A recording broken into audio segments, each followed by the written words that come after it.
अपना unit second शुरू हो रहा है अभी, अध्याय 2। ठीक है, नैदानिक पोषण और आहारिकी।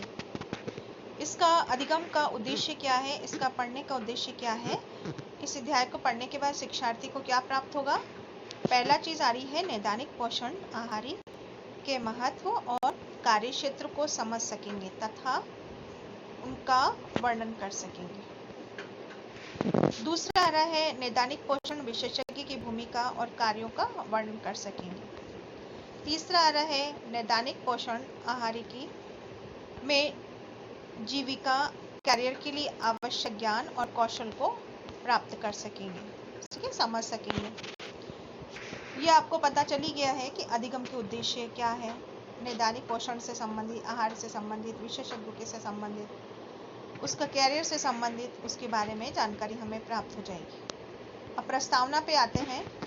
पोषण जैसा कि आप जानते हैं यह खाद्य पोषणों और दूसरे पदार्थों के साथ शरीर के द्वारा उनके पाचन, अवशोषण तथा उपयोग का विज्ञान होता है। पोषण का सरोकार भोजन और खाने के सामाजिक, मनोवैज्ञानिक, आर्थिक पहलुओं से भी है। यह सर्वविदित है कि संक्रमण से रोग क्षमता, सुरक्षा देने का, विभिन्न प्रकार के बीमारियों से स्वास्थ्य लाभ पाने के लिए, असाध्य बीमारियों के निपटने के लिए समुचित पोषण महत्वपूर्ण होता है। जब पोषण पदार्थों की प्राप्ति अपर्याप्त होती है तो शरीर के लिए रोग क्षमता, रक्षा, घाव भरना, उपचार के उपयोग, अंगों के सुचारू रूप से कार्य करने में कठिनाई होती है। ऐसे व्यक्ति अतिरिक्त जटिलताओं के शिकार हो जाते हैं और पोषण बीमारियों की अवस्था में भी महत्वपूर्ण होता है।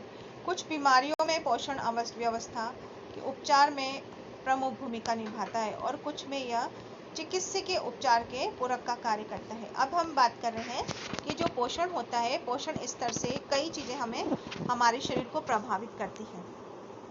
हम आपसे कहा जाता है कि आप अपने भोजन में संतुलित भोजन को शामिल करें। संतुलित भोजन का मतलब है आपके शरीर को जिसकी रिक्वायरमेंट होती है, जिस पदार्थ की रिक्वायरमेंट है, आप उसको यूज करें। ठीक है, किशोर अवस्था में अलग रिक्वायरमेंट होती है, बाल्यावस्था में अलग होती है, वृद्धावस्था में अलग होती है। कभी कभी कार्बोहाइड्रेट की आवश्यकता अधिक होती है, कभी कभी विटामिन की आवश्यकता होती है। कई जो खाद्य पदार्थ होते हैं उनमें मिनरल होता है, कईयों में पानी की अधिकता होती है। तो हमारे शरीर के लिए रिक्वायरमेंट क्या है, वही चीज़ इसमें आ रही है। ठीक है, ताकि हमारा शरीर नियमित रूप से कार्य करता रहे, क्योंकि कार्य करने के लिए ऊर्जा की आवश्यकता होती है और ऊर्जा हमें कहाँ से मिलती है, पोषक तत्वों से मिलती है। जो हम भोजन करेंगे वही हमें ऊर्जा का स्रोत बन के हमारे पास आएगा। बीमारी से पहले और बाद में पोषक किसी स्थिति सहायता रेशों के पूर्वानुमान, स्वास्थ्य लाभ और अस्पताल में ठहरने के लिए समय निर्धारण की महत्वपूर्ण भूमिका निभाता है। अस्वस्थता और बीमारी मिलकर पोषक असंतुलन उत्पन्न कर देती है। एक ऐसा व्यक्ति से भी हो सकती है जिसकी पोषण स्थिति पूर्व से अच्छी थी। अतः स्वास्थ्य और पोषण परस्पर अंतरंग के रूप में जुड़े हुए हैं। निम्न पोषण न केवल स्वास्थ्य समस्याओं को उत्पन्न करता है परंतु वर्तमान समस्याओं को बदतर बना देता है। पोषण का विशिष्ट क्षेत्र जो बीमारियों के समय पोषण से संबंधित है, नैदानिक पोषण कहलाता है। आकलन इस क्षेत्र में चिकित्सीय पोषण उपचार करता है। कहने का मतलब है कि नैदानिक पोषण क्या है।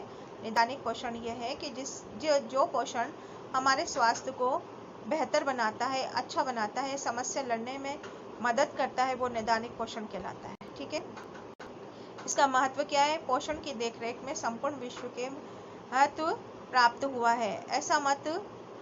ऐसा गत वर्षों में अधिक हुआ है। स्वास्थ्य समस्याएं, अस्वस्थता, बीमारियां और उसका उपचार पोषण स्थिति के कई प्रकार से प्रभावित कर सकते हैं, जैसे व्यक्ति के खाने में अथवा निगलने की क्षमता में कम करना, पाचन, अवशोषण व उपापचय के साथ साथ उत्सर्जन में बाधा डालकर। यदि कुछ व्यक्तियों में प्रारंभ में एक क्रिया प्रभावित होती है तो स्वास्थ्य समस्याएं बढ़ जाने लगती है, शरीर की अन्य क्रियाएं भी प्रभावित हो जाती है। नैदानिक पोषण प्रामाणिक बीमारी वाले मरीजों को पोषण प्रबंधन का केंद्र रहता है। अब नैदानिक का मतलब क्या है? उसके समाधान के लिए जो कई एक समस्या जब शरीर में पैदा होती है तो उससे संबंधित अन्य समस्याएं भी पैदा होने लग जाती धीरे धीरे। यह ध्यान रखना चाहिए कि शरीर के किसी अवयव उत्तक तंत्र की क्रिया बीमारी से प्रभावित हो सकती है। यह बीमारी छोटी या विकट से बड़ी, कभी कभी असाध्य व दीर्घकालीन समस्याओं के रूप में हो सकती है। इन सब परिस्थितियों में यह सुनिश्चित करना महत्वपूर्ण है कि व्यक्ति का समुचित रूप से पोषण हो। उसके लिए जो व्यक्ति सेवाएं दे रहा है वह प्रशिक्षित आहार विशेषज्ञ हो, डॉक्टरी पोषण उपचारात्मक हो, चिकित्सीय पोषक विशेषज्ञ हो, व्यावसायिक चिकित्सीय पोषण विशेषज्ञ, आहार विशेषज्ञ पोषण देखभाल के लिए एक व्यवस्थित व औचित्यपूर्ण तरीका काम में लाता है। जो प्रत्येक व्यक्ति मरीज विशिष्ट आवश्यकताओं पर केंद्रित होता है, व्यक्तिगत व पूर्व रूप से लागू हो। मरीज पोषण देखभाल प्रक्रिया का प्राथमिक केंद्र होता है। 20वीं व 21वीं शताब्दी में चिकित्सीय वेद औषधि विज्ञान के क्षेत्र में बहुत प्रगति की गई। इसमें हमें अनेक संचारी व संक्रामक बीमारियों के नियंत्रण पाने योग्य बनाया गया, परंतु नई नई बीमारियां जैसे कि HIV एड्स उभर कर आई है, मोटापा आया है, हृदय रोग आया है, अति तनाव आया, मधुमेह जैसी संक्रामक बीमारियां न केवल व्यापक रूप से बढ़ रही है बल्कि बहुत कम उम्र में भी शुरू हो रही है। वास्तव में भारत विश्व के मधुमेह की राजधानी बन सकता है। इसके अतिरिक्त जनसंख्यीय परिवर्तन हो रहे हैं जिसमें वृद्धजनों की संख्या में वृद्धि हो रही है। इस प्रकार जनसंख्या का वह भाग भी बढ़ रहा है जिसे पोषण देखभाल की सहायता और आहार सलाह की आवश्यकता है। नैदानिक पोषण विशेषज्ञ चिकित्सा पोषण उपचार विभिन्न बीमारियों के प्रबंधन के लिए चिकित्सीय आहार बनने के अलावा बीमारियों की रोकथाम और अच्छे स्वास्थ्य को बढ़ावा देने में महत्वपूर्ण भूमिका निभाता है। असाध्य और गंभीर बीमारियों में शरीर क्रियात्मक व उपापचयी गड़बड़ी संबंधी नवीन ज्ञान सामने आया है। पोषण मूल्यांकन के नए तरीके विकसित हुए हैं और अपनाए जा रहे हैं। मरीजों की पोषण की नई तकनीक पूरकों का उपयोग किया जा रहा है। पोषण संबंधी आधारभूत शोध ने विभिन्न पोषक व अन्य पदार्थों जैसे कि पदमासनों, जैव सक्रिय पदार्थों की भूमिका, खाद्य तथा औषधि निर्माण उद्योग में विकास का प्रकाश डाला है। इससे नैदानिक पोषण के क्षेत्र में उन्नति हुई है। शोधकर्ताओं और वैज्ञानिकों ने जिन अभिव्यक्ति, उपापचयी नियमन, बीमारियों की रोकथाम और उपचार में प्रत्येक पोषण की भूमिका की खोज निरंतर जारी रखी हुई है। उदाहरण के लिए विशेष रूप से खाद्य पदार्थों से प्राप्त प्रतिऑक्सीकारक जैसे कि beta carotene, selenium, vitamin E और विटामिन सी एक संरक्षी भूमिका निभाते देखते हैं। इसके अंदर हम बात करेंगे पोषण औषध से वे पदार्थ हैं जो स्वास्थ्य के लिए लाभकारी हैं। वे प्राकृतिक खाद्य पदार्थों के भाग हैं अथवा ऐसे निर्मित खाद्य उत्पाद हो सकते हैं जिसमें स्वास्थ्य लाभ के लिए विशिष्ट पदार्थ मिलाए जाते हों। चिकित्सीय खाद्य पदार्थों के उत्पाद हैं जो विशिष्ट आवश्यकताओं वाले लोगों के लिए विशेष रूप से तैयार किए जाते हैं। इस प्रकार खाद्य पदार्थ नियंत्रित किए जाते हैं। किसी बीमारी में स्थिति के विशिष्ट आहार व्यवस्था के अंतर्गत केवल डॉक्टरी नुस्खा सलाह के अनुसार ही उपयोग किया जाता है।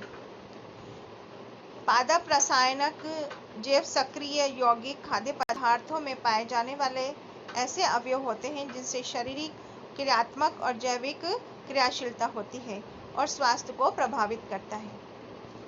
हमने जो बात की है वो नैदानिक पोषण की बात की है। मतलब पोषण स्तर के लिए जो नई नई तकनीक से भोजन डॉक्टरी सलाह के अनुसार जो विटामिन्स और ये बना के जो प्रोडक्ट तैयार किए जाते हैं वो चिकित्सक की सलाह के कारण ही होता है, तो वो इसमें हो सकता है।